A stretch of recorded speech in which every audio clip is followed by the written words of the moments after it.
या घडीची महत्त्वाची बातमी आहे। फलटण प्रकरणामध्ये कारवाई सुरू झाली आहे। पीएसआय गोपाल बदने याला निलंबित करण्यात आलेले आहे। काही वेळापूर्वी मुख्यमंत्री देवेंद्र फडणवीसांनी संबंधित पोलिसांवर कारवाई करावी असे आदेश दिलेले होते। त्यानुसार थेट कारवाई होताना दिसतेय। पीएसआय गोपाल बदने निलंबित झालेला आहे। महिला डॉक्टर संपदा मुंडे आत्महत्या प्रकरणाचा तपास आता सुरू झालाय। आत्महत्येनंतर पोलीस विभागात मोठी खळबळ उडालेली होती।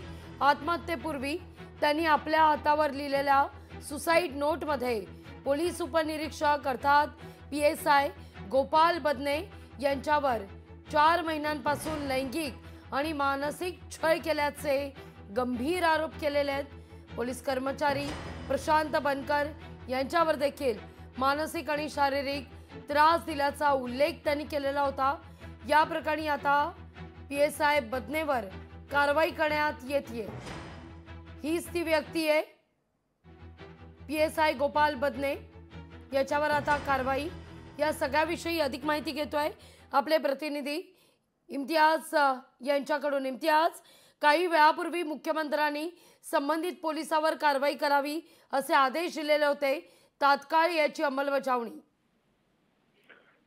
नक्कीच फलटणमध्ये या संदर्भामध्ये ही आजची सगळ्यात मोठी कारवाई समजली जात आहे। उपर गुन्हालय आहे फलटण येथील, त्यामध्ये त्या महिला डॉक्टरच्या संदर्भामध्ये ही जी मोठी घटना घडलेली आहे, या संदर्भामध्ये संपूर्ण सातारा जिल्ह्यातच नव्हे तर महाराष्ट्रामध्ये या संदर्भात खळबळ माजलेली आहे।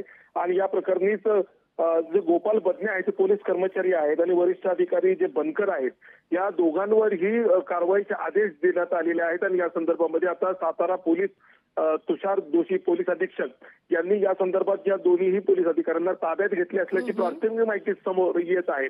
आता जी घटना घडलेली आहे ती जे पोलीस कर्मचारी आहेत हे सातत्यानं त्या महिला डॉक्टरला गेल्या 5 महिन्यापासून त्याच्या मानसिक आणि लैंगिक छळ करत असल्याची माहिती या संदर्भात समोर आल्यानंतर एक सगळ्यात महत्वाची घटना यामध्ये लागली अशी आहे की पोलीस जे कर्मचारी आहेत हे सातत्यानं त्या महिला डॉक्टर यांना पोस्टमॉर्टमचा रिपोर्ट बदली करावा आणि या संदर्भात असं दबाव टाकत होते। आता हा पोस्टमॉर्टमचा रिपोर्ट बदली करावा हे नेमकं कोणाच्या आदेशामुळे हा रिपोर्ट बदली करावा असं सांगत होते, हा सुद्धा आता मोठा प्रश्न या निमित्ताने निर्माण झालेला आहे।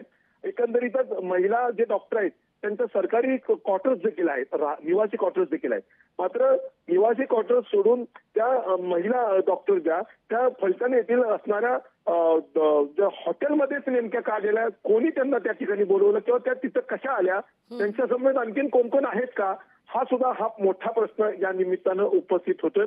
एकंदरीतच राजकीय दृष्ट्या अत्यंत संवेदनशील असणारे हे फलटण शहर आहे।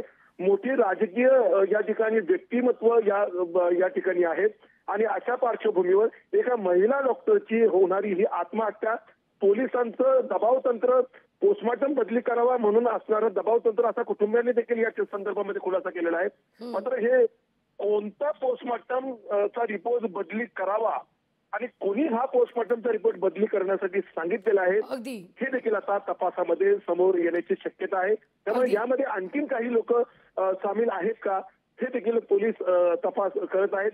एकंदरीत सातारा जिल्हा मुद्दा लक्षात येतोय। तुर्तास धन्यवाद। लोकशाही मराठी ऐका, पहा, जागरूक रहा।